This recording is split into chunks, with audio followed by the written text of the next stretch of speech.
Patchogue, even though we're half a world away, you know, finding affordable housing, fixing up the facade, creating street festivals. So it was a great experience, and you know, now I know that Patchogue is internationally known is a pleasure.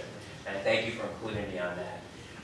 And yeah, we'll segue right into it. Hopefully this might be the last time you hear me mention Alive After 5 until January when we're asking for the dates for next year. But I do want to wrap it up. Our final one was a couple weeks ago, and again, another beautiful night, another huge crowd without any incidents. And it was a special night that we did get to honor some two local people who made it onto the national stage, and Mr. Biz Marquis and Kirk Douglas of The Roots. And again, it was just wrapped up a beautiful year. It could arguably be the most successful ones we ever had, in that the crowds were huge without any incidents. Everybody from the vendor to the restaurants to the patrons walked away with a real positive feeling about Patchogue.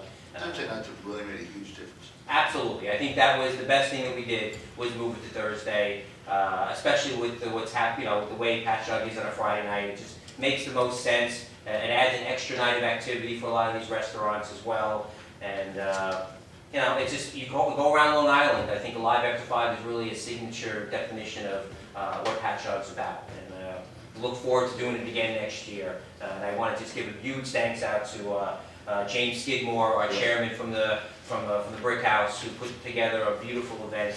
I even say, because he's got such a very sunny disposition as a personality, that I think that's what attracted all the beautiful weather for us even this year. Yeah. And he did a great job. And thank all the coverage from the media, the Long Island events, really did a beautiful job in highlighting the big event with Mr. Marquis and Mr. Douglas, and Citizens Campaign for Village Open Government. I thank you for all the filming you did, and I know that was all over YouTube, but I really appreciate you getting all the videos out that you did for us as well, and look forward to another great event next year. David, I have a question. How did shuttle bus do?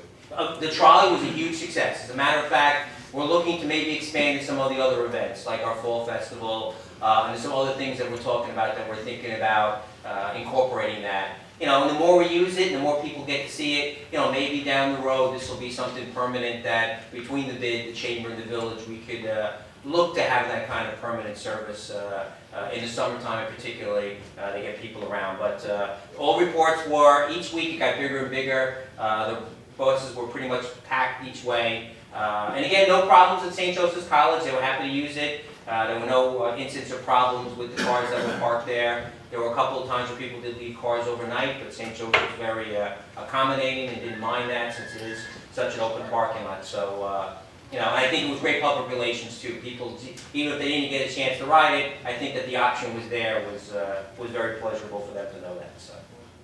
And then we move on. In a couple of weeks, we move on to our big Italian-American festival, our St. Liberato Festival, which will be Saturday, September the 27th. As everybody knows, James Romeo is our Italian-American of the Year. We do have the call out for our bocce ball tournament.